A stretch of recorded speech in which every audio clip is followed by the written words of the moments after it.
Will, it's been a while since we last spoke to you. Let's talk about the game first. Bit of a difficult performance for your side today. How did you assess it from the touchline? Yeah, it's obviously a really disappointing afternoon for us. Dulwich played really well, really good rotations in all areas which we failed to get to grips with throughout the whole of the game. And the score flattered us. They played really well. Full credit to their staff and their players.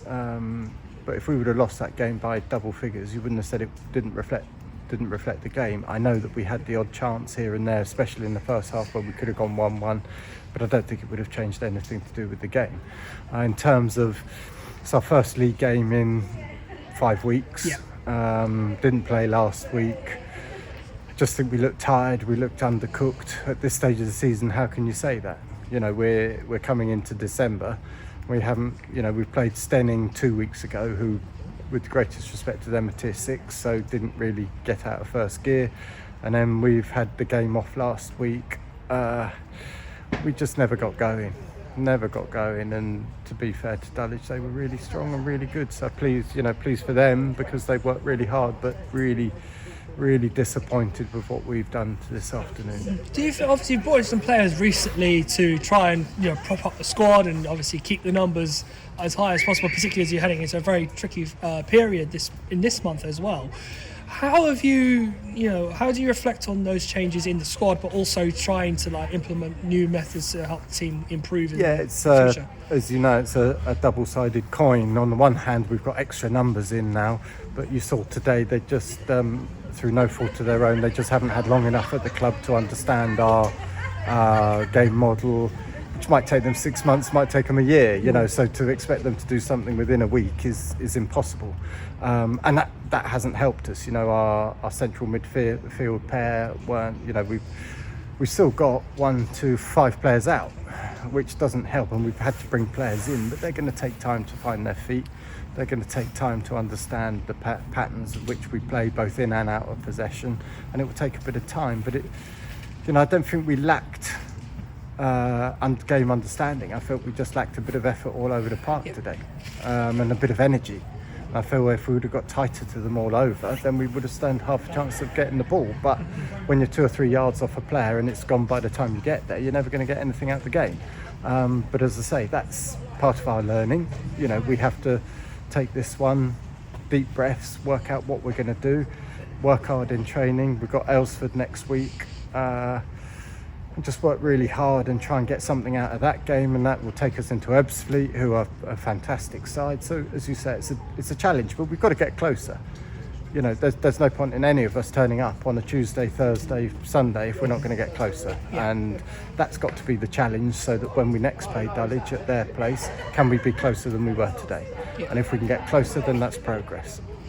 When you look at the last few weeks, obviously you mentioned it's been 5 weeks since your last league game, but you've had an FA Cup match which was tightly contested with Maidenhead, got beaten Staining, and in between you've had not much time to work with the squad. Do you feel now with this opportunity this week, now with this game, you look back at it, see what you can improve on and what you can try and do to get a positive outcome next Sunday against Aylesford?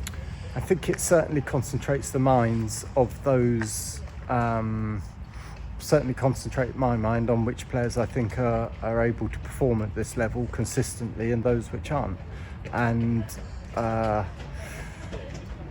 like everything, those which aren't able to sustain performance levels at this level won't hang around too far. And we've got players coming in, after Christmas. I've got Layla coming back, I've got Caitlin coming back from her injury, we've got Mia knocking on the door, Emma, her hamstring should be okay. We've got 1 or 2 coming in. Players, there's now, the one thing I have got is competition for places, and that hopefully, as I say, will concentrate 1 or 2 minds on the effort levels and the dedication they need to be able to perform at this level. Okay. One positive from today was Zoe McNulty. She had a quite stellar performance regardless of the amount of goals she conceded. Made some important saves, particularly when what started with 1-0 down, keeping your side in the game. How happy were you with her efforts today? And at that point would have been important. Had Sutton got an equaliser, she'd have had a lot of credit for it. We could have been 5-0 down at half time, without doubt. And she was the only Fern I thought was competitive. Yeah. Katie McIntyre was competitive, Ella was competitive. So we were competitive. Kyrie, when she came on, was competitive in the 10. But you can't play a game with 4 players. You need everybody at all times to be competitive, and the balance isn't quite right within the squad at the moment.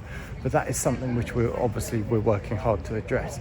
But going back to sort of Zoe, I thought she was fantastic. There's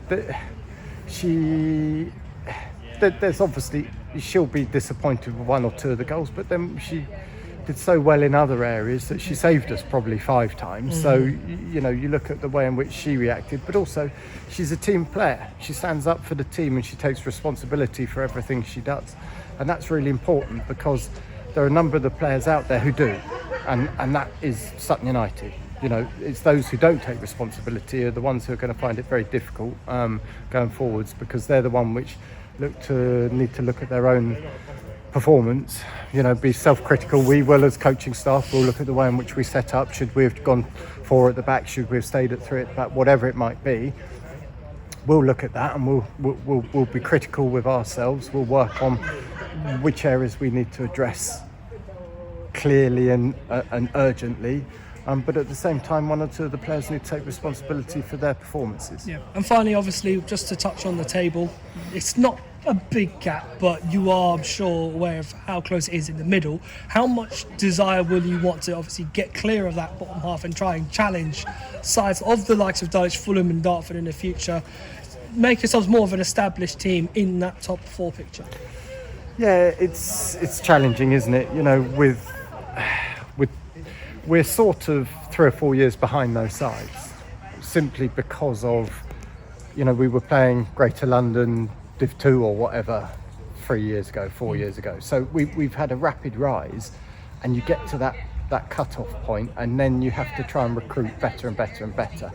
And to be fair, we've got some really good players, but they're young players, and we need to carry on with our recruitment, get 1 or 2 senior players in who are going to just give us a bit more experience about game management and how we play. I don't think we're a million miles away. The results, we don't lose by 1 or 2 goals. We either get absolutely thumped or we win. Yeah. And I think when you look at the games against Fulham, we played a really good close 45, against Ebbsfleet. We were miles away from it. Against Dartford, our first 45 minutes, we should have been 3-2 up at half time. And then we get heavily beaten in the second half. And you look today, and again, we were miles away from it. Is it all doom and gloom? No, I'm excited because we've got some good young players, and they will take time to get used to this level. But we'll get there. There's no, it's no shortage of work. Yeah. All it is hard work in training, off the field, making sure that we've got everything we need possibly to be able to win football matches and get closer to this. And the test will be in the second half of the season. Once we've got our players fit, there's then no more excuses. You can't stand up and say, well, I didn't have them. It will be necessary for us to prove that we are closer and we are making progress. And if we're not, then we obviously have to review our recruitment strategy and work out what we're doing. Well, there's plenty to play for between now and the end of the season, Will, but thank you for talking to us and highlighting this afternoon. Thank you.